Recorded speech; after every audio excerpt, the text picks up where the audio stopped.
It's The Swan. The Swan by Greene. I've been fishing this lake since I were knee-high to a water boatman. Perch is what I usually catch. The way they hook on and come out all red-finned, furious, all wide-eyed and shiny striped is magnificent in its way. People ask me, what is it about fishing?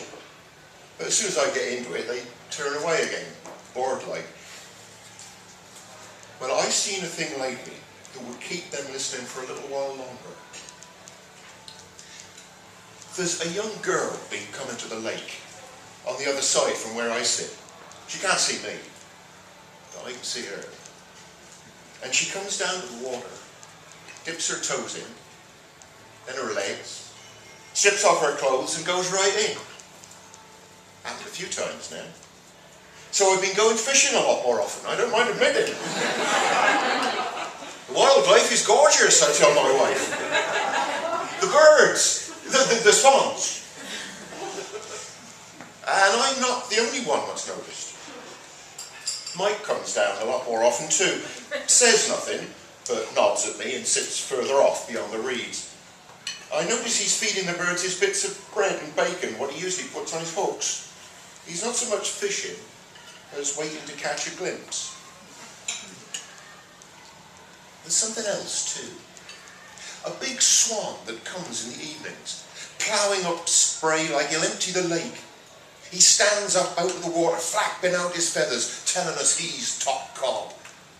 So there's me, Mike, the big swan, and if we're lucky, the girl. And then, last week, I seen it.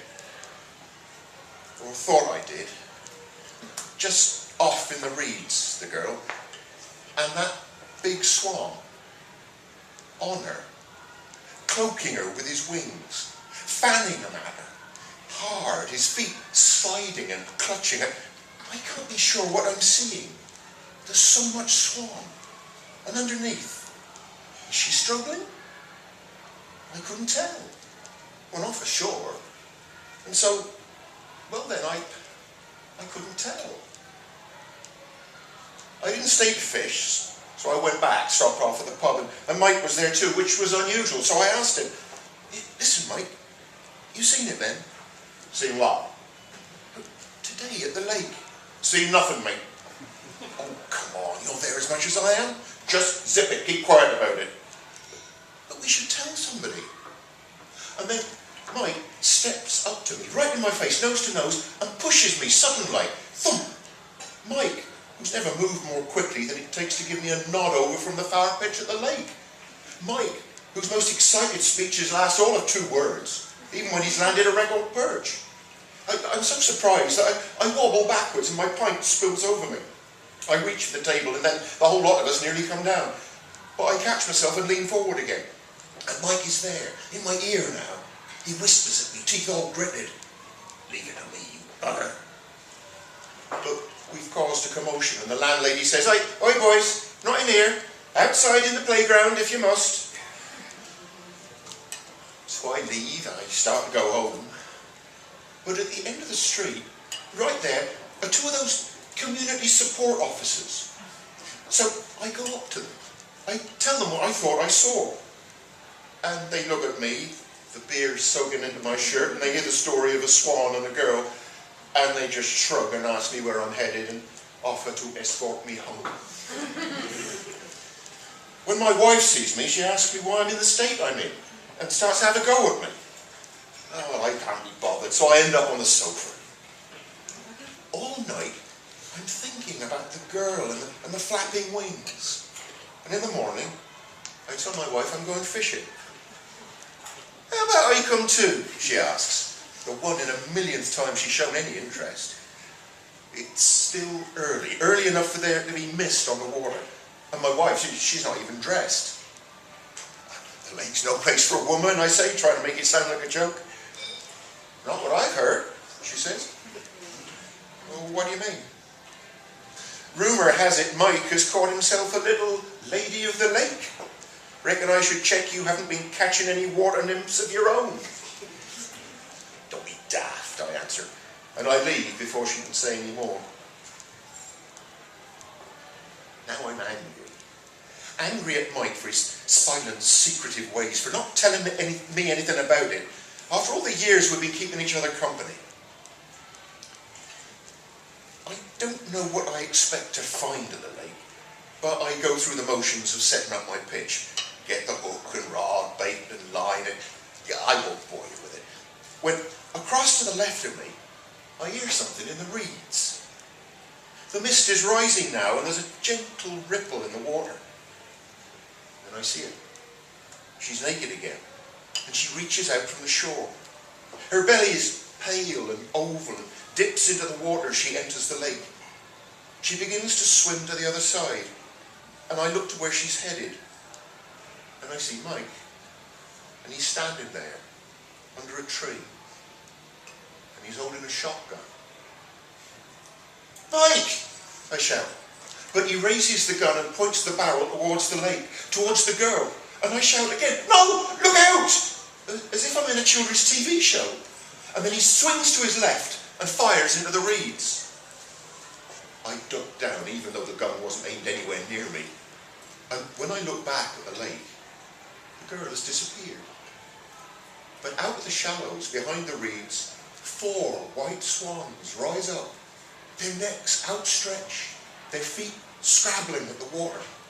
And those wings, 8 white wings curving and flapping and battering the air. But the big cob, he ain't with them.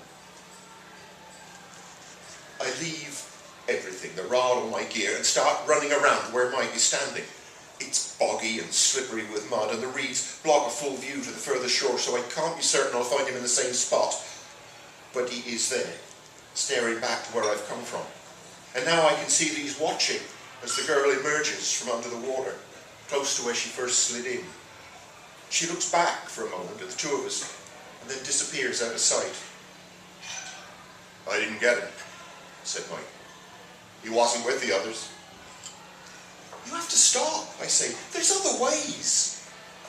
Mike turns to look at me, something haggard about his face. I tried to tell someone, I said.